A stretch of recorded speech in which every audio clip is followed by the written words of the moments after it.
Welcome. to Dark Narratives. I'm Isabella. And I'm Alexandria.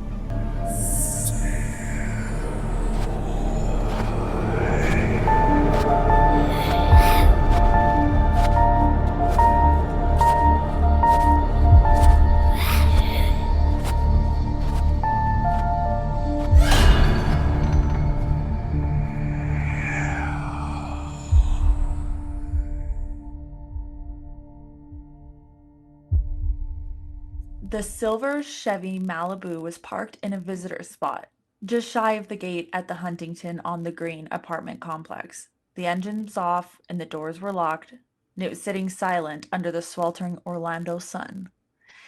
It had been there for days, and no one saw it arrive.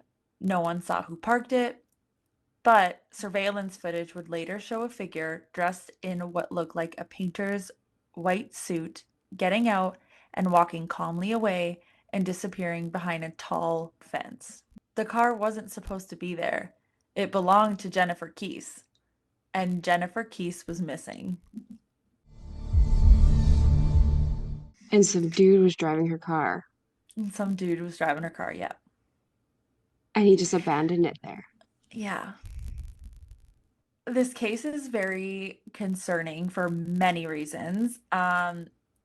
I'll say there's something just really eerie about the fact that Jennifer was living her life in such a normal and very cautious way. Like she was very aware of her surroundings. She wasn't like a paranoid person. She was just like us. Like she was aware that there is evil in the world and to just watch out.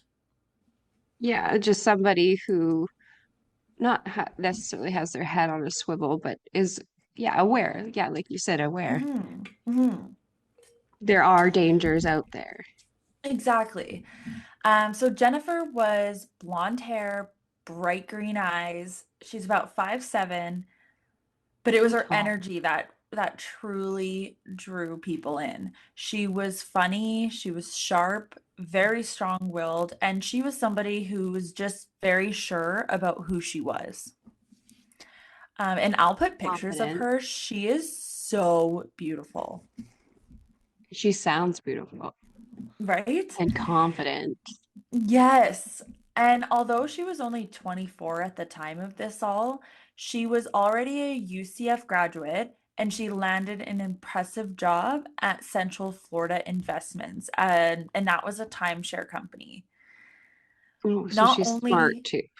yes, so not only did she do that, she was able to hone in on her skills and she quickly also landed the position of finance manager at this company. Holy shit, she's only I 24. I know. Oh, that's So impressive. yes, so given that and the success at her job, she was also able to purchase a condo at a really nice location. It was at the Mosaic Millennia in Orlando with 24-hour security at the gated entrance. Okay, so you're thinking really safe. Yes, exactly. Like 24 years old, her own condo at this beautiful complex. That's fucking awesome. Although the condo had some work being done on it, she was able to score a pretty much finished unit all to herself. And she also had the help from contract maintenance workers that were on site if anything needed any repairs or anything like Oh, she sounds like her life is just coming together so perfectly. that. I know. So for a single successful woman, this was obviously the dream, and her family could not have been more proud. No kidding. And Right? did You her want to family live see. near? No, they lived about 2 hours away. Oh, okay. So they know that she's safe and she has a good head on her shoulders. It's what you want for your kids to be able to take care of themselves and live comfortably. And also, if you think about the time too, it was harder then because I mean, now you have a chance, you can go viral on TikTok and all of a sudden you have like massive amounts of wealth and fame. Yeah. Right? Or, jump on OnlyFans or like Feet Finder, things like that. Oh God. So yeah, as I mentioned, Jennifer lived about 2 hours away from her family, but they were still very close and they checked in and talked on the phone very regularly. And she was somebody who moved through life with caution and awareness, as I mentioned in the beginning. She would talk on the phone while she would like walk to her car at night. She wouldn't get gas at certain times of the day, like if it was too early in the morning or too late, because it was just an eerie feeling. And she was, again, very alert to the fact that there is dangerous people out there and anything could happen to anybody. But the fact that something, I'm assuming something happens to her because that's why we're here, but Mhm. I'm assuming something bad happens to her, and it's just makes it so much more scarier that she's not putting herself in these positions that are vulnerable, and you know what I mean? That's Status just it. quo-y. Yeah, she actively keeps herself out of harm's way, and something happened anyways, and it can happen to anybody. That makes it so much scarier. I know. Sunday, January 22nd, 2006, Jennifer returns from a tropical vacation with her boyfriend, Rob Allen.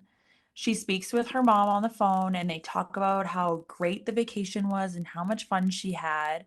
And she spends the night at her boyfriend's and she makes the morning commute to work in the morning.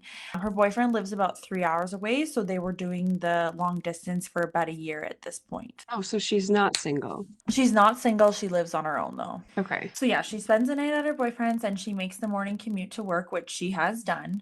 And she went to work the following day on January 23rd. She finishes up the day and she heads home around 6. During her drive home, she speaks with her dad over the phone, where they probably again talked about her vacation and just kind of caught up from there. She gets home and settles in for the night, probably seeing her bed and thinking, fucking finally. Because, Yeah. like, I don't know, I like start to dream about my own bed when I'm on vacation. Oh, I know. It's like the best And feel, and I always like he to make had to sure I got like work. fresh. Yeah, she had to work. I always make sure I have fresh, crisp sheets on the bed for when I arrive back home from Ugh, vacation. It's just the best. so nice. Just before going to bed that night, she speaks with her boyfriend over the phone. And since they didn't live together, this was obviously a nightly routine for them, just catching up on the day and saying goodnight to each other. But Oh, this that's nice. conversation, yeah, but this conversation, it did get a little bit tense. Just, I think, with returning from vacation, and they had just spent all this time together, and now they're kind of back to real life and they're apart again, and like it sucks. Her boyfriend had later mentioned that at the time it was just kind of, he says Jennifer wasn't really feeling like he was missing her as much as she missed him, like just maybe like a communication issue being apart again. Okay, yeah. But he was like, we were both, they're both successful. They were both busy at work trying to get back into the groove. So I think by the end of that night, they're both really tired. But who we only really know one side of that conversation. Yeah. So these casual, routine, and unremarkable conversations would end up being the last ones Jennifer would have with anyone ever again. On January 24th, 2006, around 11 a.m., Drew and Joyce Keese received a call separately while they were both at work. Noticing it was an odd number, but they picked it up anyways. When they answer, on the other end is Jennifer's boss. He was concerned because Jennifer didn't show up for work and she's not answering any calls. And if anything tells us about Jennifer's profession and where she was sitting in her career, that is not like her. No, And that's bad. that's really bad. So immediately her boss was concerned. Her boss was on the That's a other good line, boss to just, check in and be like, this is odd. Just, yeah, if you know yeah, someone's character, it's, yeah. exactly. Are you giving mommy a kiss before you go? Yeah. I love you. I came in here to give you a kiss. Okay, I love you. Or is that Alexandria? I love you. Alexandria? It is Alexandria. I might keep that in because that was cute.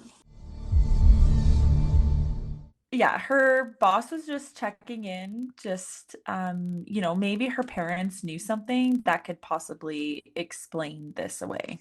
Drew and Joyce, they don't know anything more than her boss at this point. They haven't heard from Jennifer, and there really shouldn't be any reason why she's not at work, but they're like, you know what, let me just give her a quick call. Let's just see. But When they call Jennifer, it immediately goes to voicemail, and that is not right. That does not happen with them. No. She's And I can 24. If that see, still doesn't happen, it doesn't just start happening all of a sudden. yeah, especially in 2007 when everyone has their phone on them all the time already by then. Exactly. And texting, I don't remember if texting, I mean, you did text at that point, but it wasn't like say now where everything's over text because like you would call. So there'd be no reason why it would go to voicemail. Yeah, that's true. Uh, And she's responsible. yeah, and they talk all the time. Yeah, it's So scary. and they talked the day before. So if she wasn't going to be at work for her meeting in the morning and she was talking to her dad the night before, there would probably be a conversation about that. So, yes, instantly, her parents knew that this was not right. And from here, they call her brother Logan, who is at the gym. They explain the situation to him.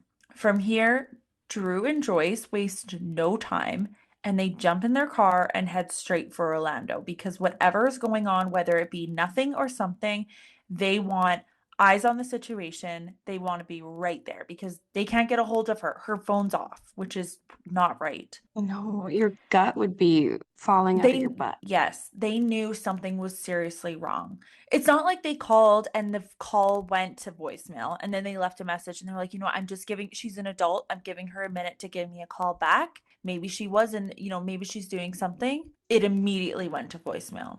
And it keeps going to voicemail, and then no one knows where she is. Her boss doesn't know where she is. Logan also headed out there, and but he was just a little bit ahead of his parents because Drew was picking up his wife Joyce before they headed out. Eventually, What Jennifer's about her boyfriend. boyfriend? Okay, sorry. Yeah.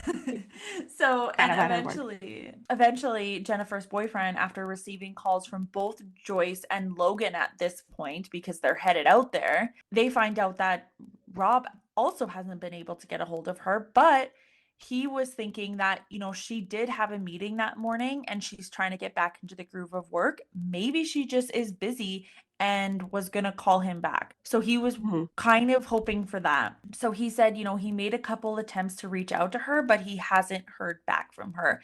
And like I said, he was just thinking, maybe she's busy with work, which I can see, but also the phone was going to voicemail. But also, I've never been in that situation. So I don't know. Yeah. When they were And together a year, her also, parents know her 10 times better. and also, they kind of had a little bit of a fight. I don't know this. I'm just speculating, but maybe he was thinking too, maybe she's a little irritated still from the night before because she was thinking that he didn't miss her as much. And so she's trying to give it a minute. You Give know what him I mean? space. Yeah. Yes, there's a different relationship between, say, your family and your parents and your boyfriend. Yeah, and it's Right. And even if it's a small tiff, when it comes to feelings, it can be, you do not know. yeah, especially when you're in your 20s. Yeah. So if you remember, Jennifer lived a couple hours away from her family. On the drive, they all called around, like her parents and her brother. They called to hospitals, they called the police, they called friends, family, jails, anywhere. They were like, where is Jennifer? Could something have happened? Reaching at anything. And they couldn't really get anything from that. So eventually they speak with the maintenance manager over the phone at her condo complex. They asked him, can you just see if Jennifer's around the area? Is she at home? Things like that. The maintenance manager took a look and confirmed her vehicle is missing. It's not in the parking lot. And at the request of her parents, he went into her condo to see if maybe she was just in her condo and just wasn't talking to anybody. Just who knows, right? It's weird And that they just didn't ask the police to do a welfare check on her. yeah, I mean, they did talk to the police on the way there, and a police officer was going to meet them there. But on their way, Okay. they just wanted, before they did anything crazy, they just wanted to just see if maybe she was there. Okay. Yeah, I guess. Yeah. So the maintenance manager with one other person went to her apartment and the door was locked. They unlocked it and they looked inside. Everything was normal, like there was no obvious signs of any concern, and Jennifer was not in her apartment. So she wasn't home and her car was gone. So the maintenance manager told her parents this. So No from sign all of this, struggle. no sign of struggle, and her front door was locked. So from all of this, they really know nothing at all except the fact that they have a huge pit in their stomach and they don't know where her daughter is, and they're running out of reasonable explanations. So Yeah, that's scary. eventually, her brother, arrives at the mosaic and starts immediately looking around. He's got a bad feeling as well. He tried to speak with anyone he sees, including the maintenance workers there. But what was really odd is that nobody wanted to talk in this condo complex. Either they would just walk away when he was trying to talk to them, or they would shy from having eye contact with him, or they would just like downright ignore him with it. Like he was That's like weird. knocking and they would just ignore him. What? Yes. And at one point, he's like, "Have you seen this woman? Have you seen this woman?" And he even says in a really good podcast I listened to, he was being interviewed and he's like, "I understand that I probably was coming off like very frantic and maybe a little too much for people, but I don't like it doesn't make sense to me. Even if somebody's coming off like that, if they're like, "Hey, have you seen this woman? Have you seen this woman?" It would make sense why they would be frantic. I can't see Well, how you would just ignore somebody like that. yeah, and even if their first language isn't English or whatever, it's body language. Like they would know something you can't is up. This person Well, needs and it's help. funny, yeah, and it's funny that you say that because he mentions at one point trying to talk to one of the maintenance workers. One of them even kneels down in front of Logan and is like, "No English, no English." But still, obviously something is wrong. Kneels down to say that? What the fuck?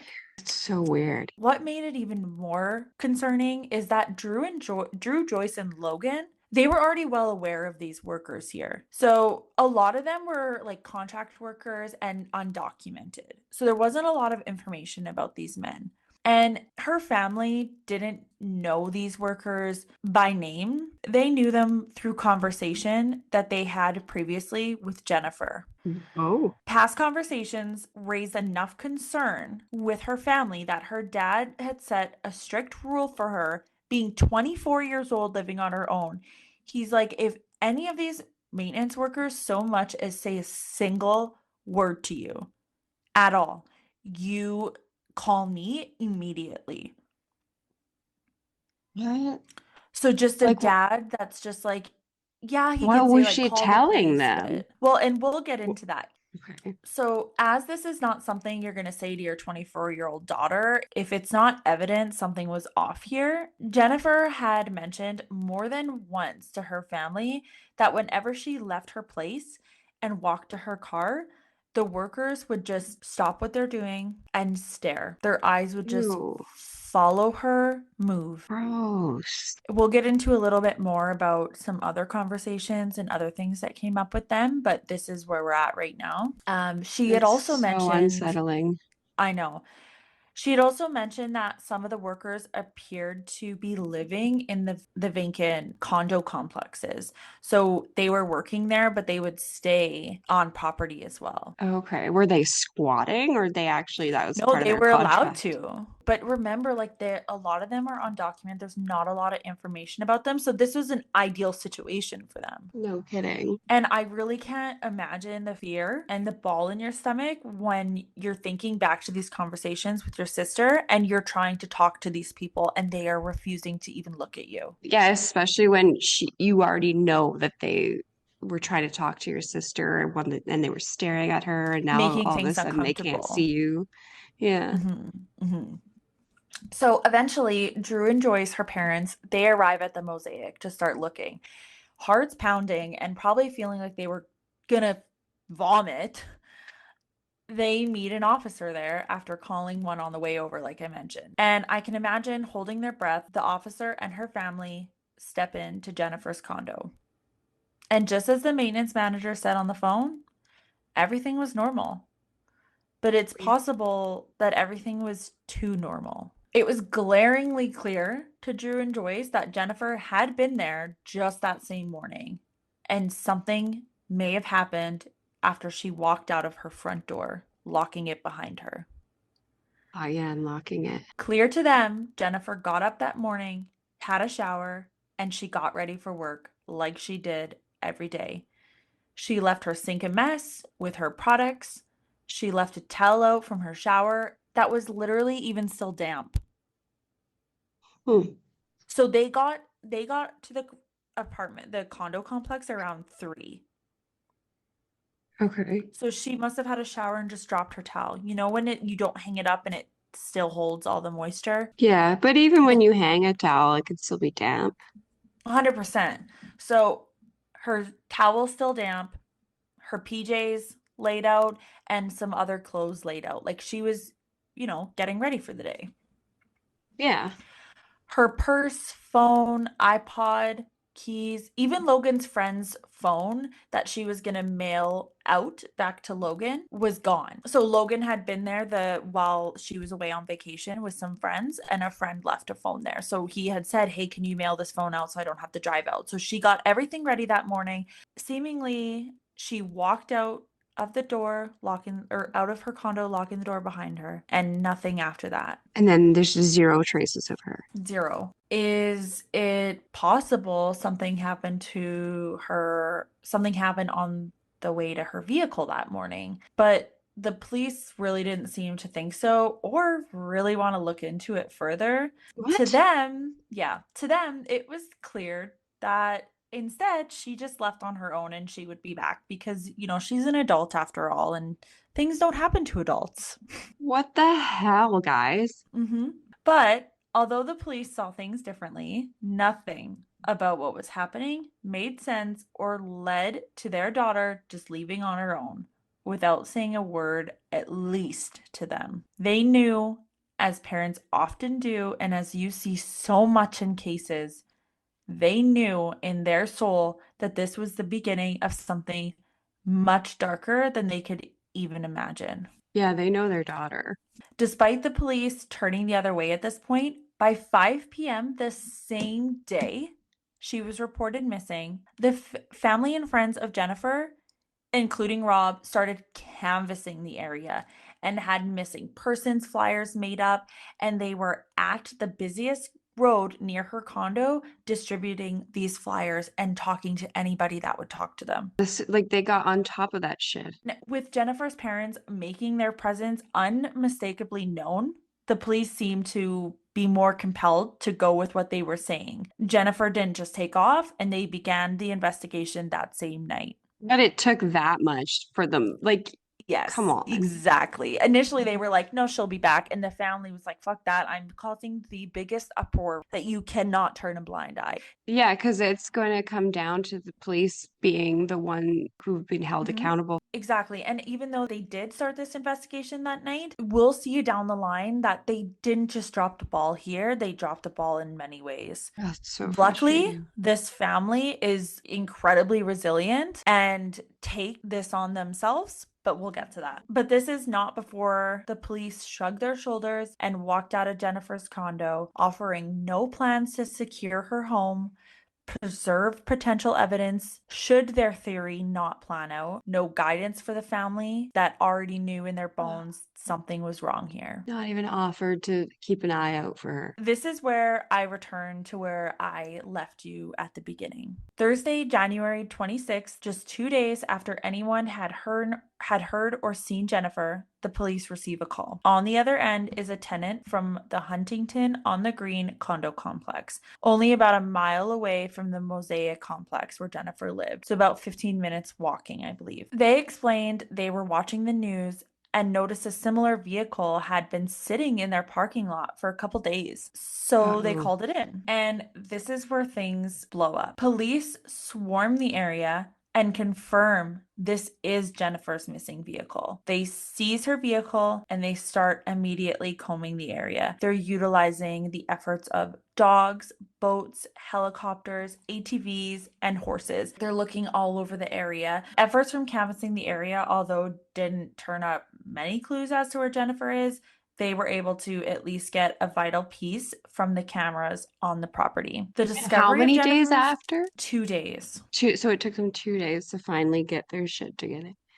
Took them 2 days to find this vehicle that was like very close to her apartment complex because somebody That called it in. somebody called it in. They didn't, it wasn't even them that found Exactly. it. Yeah. So the discovery of Jennifer's vehicle gives her family and the police everything and nothing at all at once. Hmm. It does solidify, though, if one thing is certain here, something did happen to Jennifer. Was she taken? Was she hurt? Where is she now? Where are the remnants of her life? Her phone, purse, keys? They're not in the vehicle. What, really?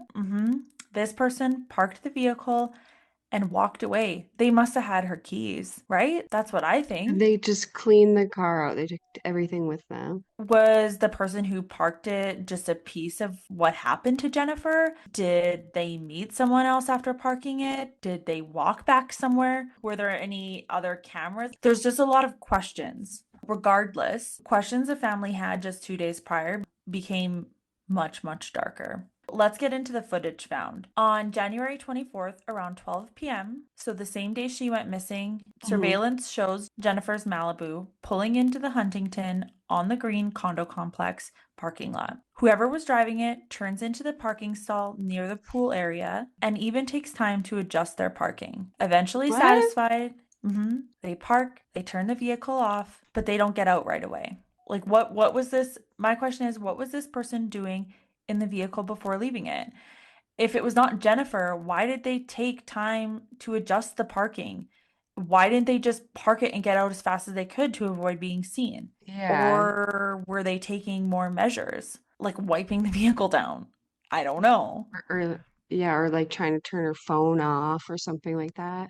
Yeah, there's so many. That's a good point. After about 30 seconds, a person exits her vehicle and walks away. And when they do this, they end up walking past a tall fence that happened to be under surveillance. Nice.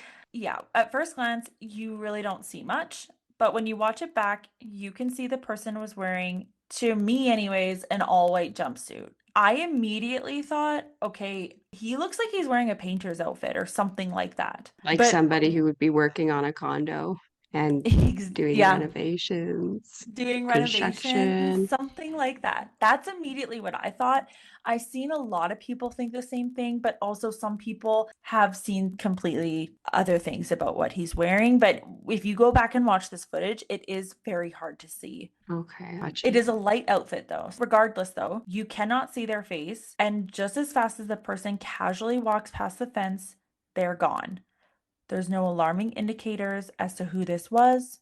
The person walks casually away from the vehicle and looks forward for the entire time. And When they the can't foot zoom in on his face or anything like that? Yeah, so with the footage being quite grainy, years later, NASA actually got involved to try to help, and they weren't really able to get more like much more information from it. Like the footage, I mean, think back to that time, it really wasn't great. They were able to determine that the person was between 5'3" and 5'5".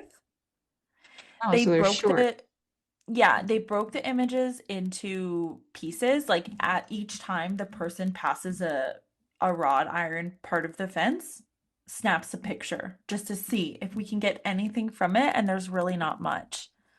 Like I said, the person's looking forward the entire time. We just have a side profile. There's no like certain walk he does, nothing like that. And I personally get the sense that it's a man. Yeah. So now let's get into Jennifer's vehicle, which yielded even more concerns and questions than answers. Jennifer's, like I said, personal belongings like her purse, phone, keys, they were not in the vehicle. There was only one half fingerprint in the entire vehicle, and it was Jennifer's. So he must have been wiping it down. How is only one half fingerprint of the person who owns the vehicle and drives it every single day in there? Especially when you already said how she was getting ready in the morning and then left all of her stuff, kind of a mess. So she's Mhm. leaving fingerprints behind. She's not cleaning. She's not OCD. She's not cleaning up every little tiny thing she touches. Exactly. Down the line, looking from some photos from the scene and looking at her vehicle. This is kind of where there was information gathered at the beginning of this investigation, but some of it just was not, either it was just blatantly missed or it just didn't want to be followed up on. I don't know. But down the line, looking at photos from the scene, they find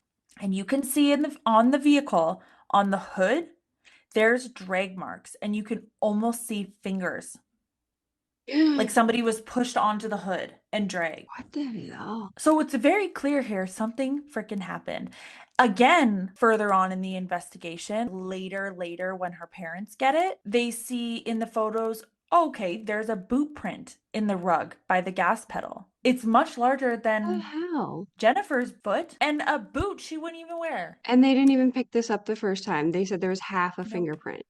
Another thing is the dogs that I mentioned, they were able to pick up on Jennifer's scent, but the dogs led them right back to Jennifer's condo complex. Weird. So what the fuck? Like they did, I will say here, they set up big grid searches in that area. So they would search different parts of the path to her back to her complex, but they didn't find anything. Did they just lead them back there just because that's where she lived and they could smell all of her stuff Yeah, there? Or I don't know. so there were I no guess help at all. that was, I mean, I'm not a dog expert, but that is her path. Weird. So beyond the area where Jennifer's vehicle was being searched, they turned their attention to those close to her and the people around her condo, obviously. A witness from her condo complex said they seen Jennifer's vehicle race out that same morning around 7:10 a.m. Okay. Was like swerving out of the parking lot and veered out. Like it was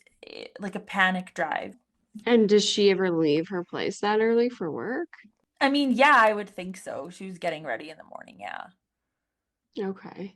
So it just makes me think again, okay, so did she leave her apartment and something happened right then and there? So something happened between the time she got up and 12 in the afternoon. That's not a lot, like that's a pretty small window. That's what I was thinking. It sounds like this is such a slam dunk case. They've got a guy, a literal guy on camera. They've got a timestamp. They've got but nothing has come of it. What blows my mind is that she got up in the morning. We know this. And between her getting up in the morning, her car being abandoned at 12, her family arriving at 3 that afternoon and is already handing out flyers by 7. How did whoever did this cover all of their tracks up like this so fast? Like it must have been thought out. And a group of people because everybody, you can't just one person, I don't know, in my Do all in of my that? opinion, Mm-hmm. I feel like there would be multiple people in on this. Mm-hmm. I do agree with you, and we'll get into that in just a little bit. So, since her disappearance, there was zero activity on her bank account, and there still has been zero activity on her bank account. Her phone has remained off, and that enables any hopes to getting any kind of pings. And remember the time, it's not like you can like find my iPhone when No. it's off.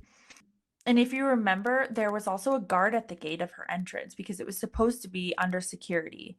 But unfortunately, this guard seldomly, if not at all, kept records of people coming and going. What? Oh my God. What is Doesn't the that just point? piss you off? Like You you have have one one fucking job. job. You sit at the One gate. job. What is so fucking hard about that? Oh my God. It's literally the job. It's not like one of those things where you're at your job and you're like, oh my God, this is so stupid, so tedious. It's literally the job. Yeah, yeah. So that didn't Oh my work. God. And although there was cameras at the condo complex where her vehicle was found, none had been set up at the Mosaic, which just blows my mind because this is supposed to be a fancy, guarded, gated Yeah, it's complex. everything that they marketed to people. Mm-hmm. Yeah.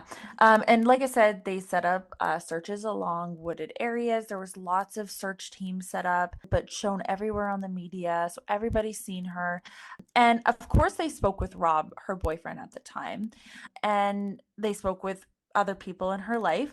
Obviously, talking to her boyfriend, Rob Allen, who was a couple hours away from her at the time of this. So, although I'm not 100% sure or certain if they took this and then they were just like, okay, you're ruled out, there's not like a specific alibi that's I could find. It basically it's like he was away a couple hours away when this happened. Like the time frame doesn't really add up. Okay.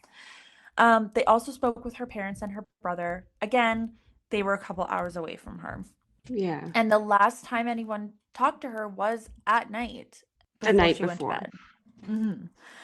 They did speak with the workers at the condo complex, and because they didn't speak any English, they just couldn't get much. And from what I'm understanding, that was the end of that. And that makes me Get a so, translator. that's exactly, that makes me so fucking mad. How do They're you like, oh not, yeah. how do you not immediately bring in translators? Immediately. They're like the These number guys one are, suspect. when police come around, they're going to want to leave immediately. So any chances, if you don't get somebody in there immediately, chances are you're never going to be able to talk to these people again. Why wouldn't they? That Is is it? something I feel like Oh could my have been God, I don't such understand. a vital turning point in this investigation, and it was just not executed. They're just like, no, that's too hard, or that gets too messy, and Every single one of them should have been spoken to because they live at the complex. They know everything that happens there. They yeah, know all of the tenants. They know, even if they're not involved, they know everything that goes on there. They yeah, they're there all must the know. time. Exactly. They even sleep there.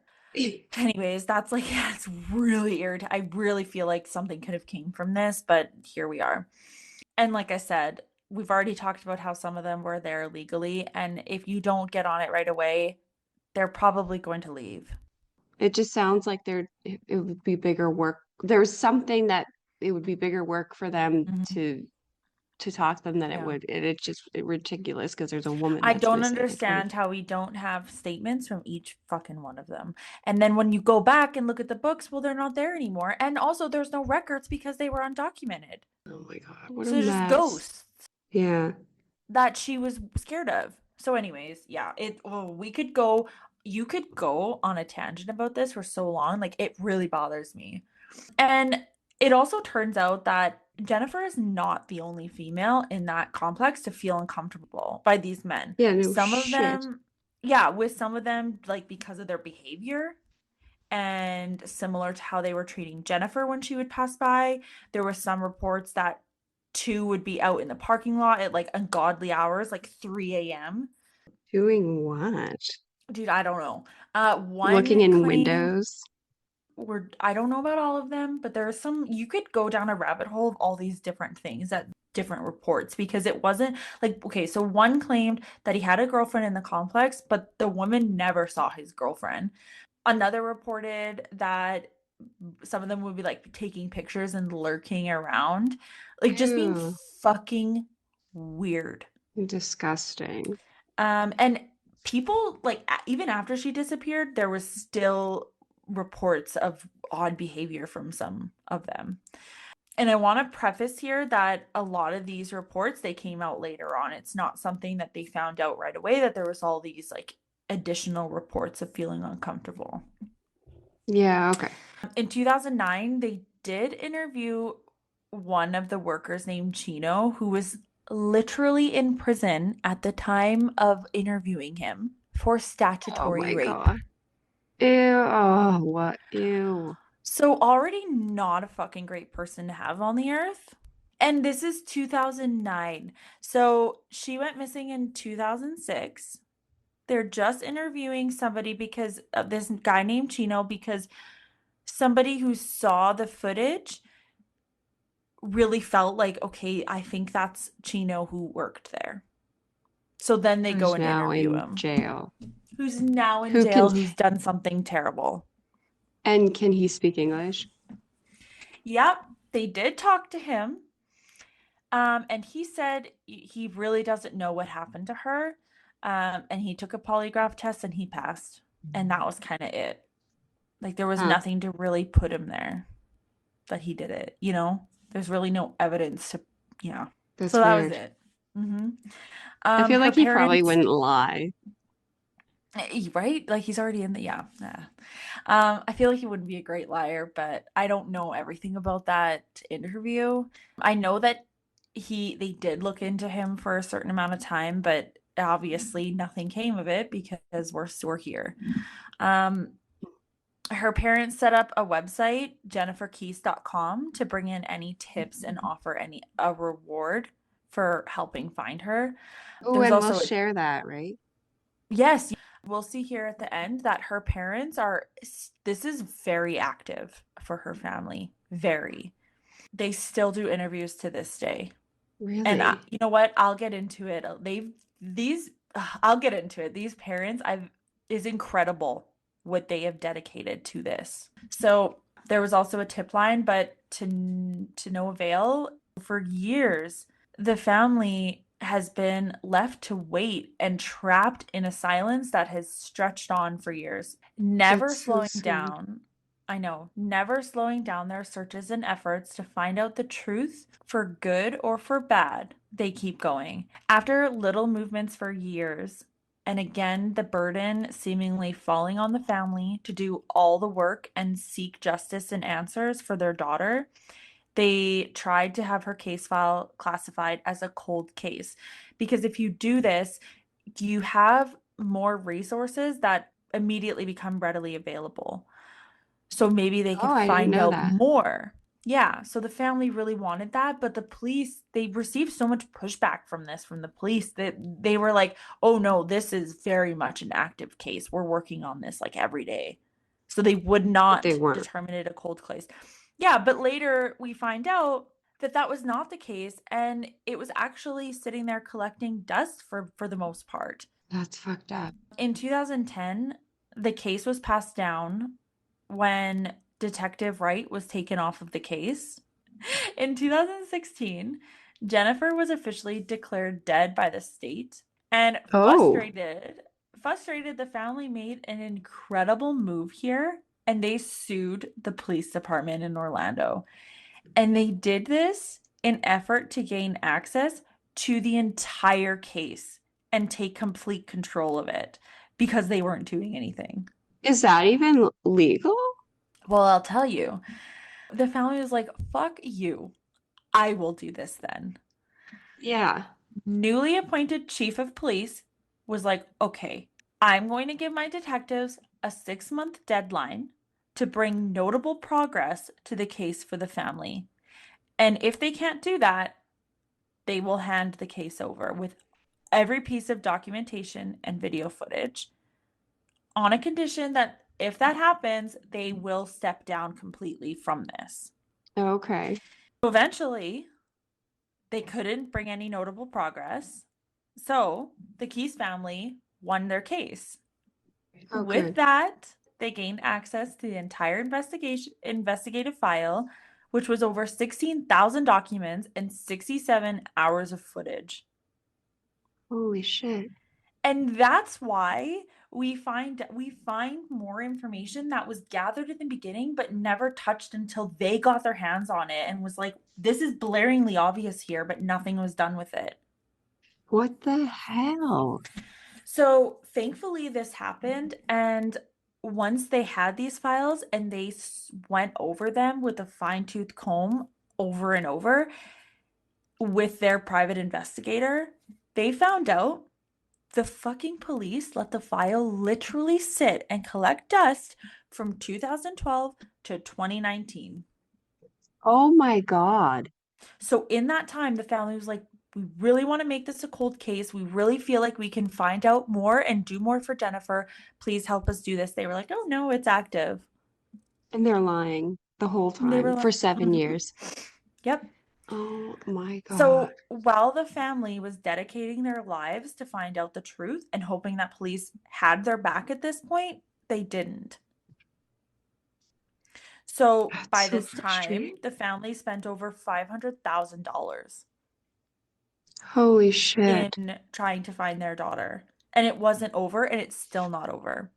In 2019, a witness had come forward telling police they had seen a truck at Lake Fisher and someone dumping a 6 to 8 foot piece of rolled carpet into the lake, Yeah. which is What the so fuck? telling. This is such big news given we have maintenance workers who were kind of shady. There's multiple reports of that, and there was a carpet being put down at the time. The private investigator Yeah, they found that have out. access to they have access to carpet. Yeah. Mhm. But nothing was found when they searched the lake. And I do think it's important to note here that there is like an extreme amount of vegetation in this lake. So it's going to take a lot of time to go through the lake piece by piece. And they're still trying to. My thought is like maybe it got stuck in there and they just haven't found that piece yet. Yeah, it's kind of grown up over it.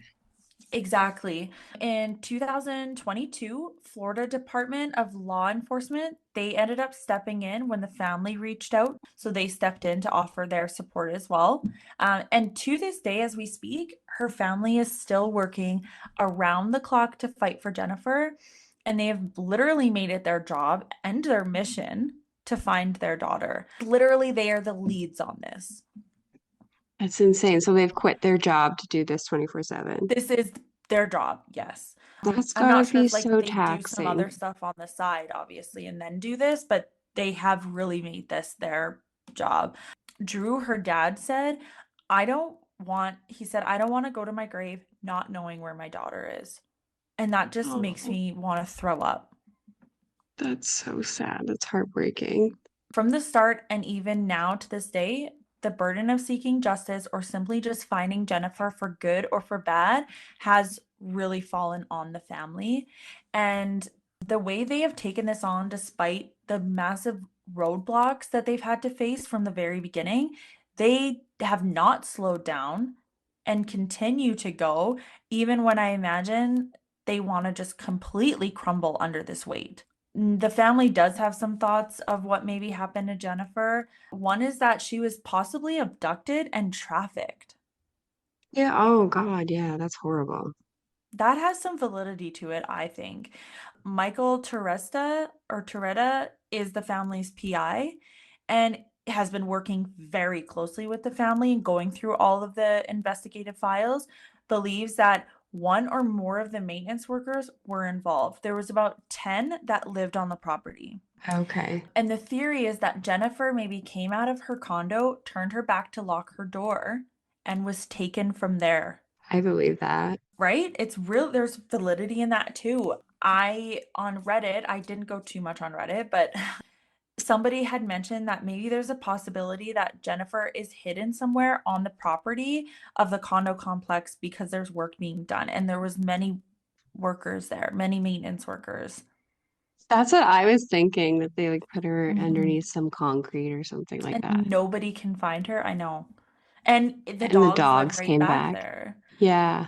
Yeah, and again, you can go down a deep dive of all the gross behavior that was going on at the complex surrounding these workers before and after her disappearance, and it's a tough one. And I just really wanted to focus on the facts of what we have because she is still missing and the family is still working to find her. And it seems they have some new information that's kind of close to the chest because you don't want to let too much out when it could turn the case. So it's still very much active. They're still trying to find their daughter for good or for bad. And if anybody knows anything, please say something. I'm going to have photos of her apartment, car, missing persons photos, information where you can go to submit a tip, everything like that on our Instagram. Oh, good. Yeah, that's insane. If we could actually find her, that'd be amazing. I Because it's know. been And how many years now? Almost 20. Yeah, I kept thinking that they buried her underneath the condo or was that what you something kept like, thinking? yeah. What do you think? I personally think that the trafficking has some validity to it big time. Yeah, there's that Just too. That's insane that it's so how active. fast that this happened and how quickly it was covered up is just mind-boggling to me. The family was there at 3 o'clock that day and I nothing. know, and they have footage and everything. And it blows my mind that the cops didn't even go do any kind of well-being check or anything. And somebody else had to call her car Hmm. in before it Yeah, triggered I anything. know. Hmm. Yeah, but It's yeah, frustrating. you can find us on Instagram and TikTok at Dark Narratives Podcast, or you can email us at darknarrativespodcast@gmail.com. And yeah, that's it for this week, guys. Remember, it's a dark world out there. See you, See you creatures, creatures next next week. week.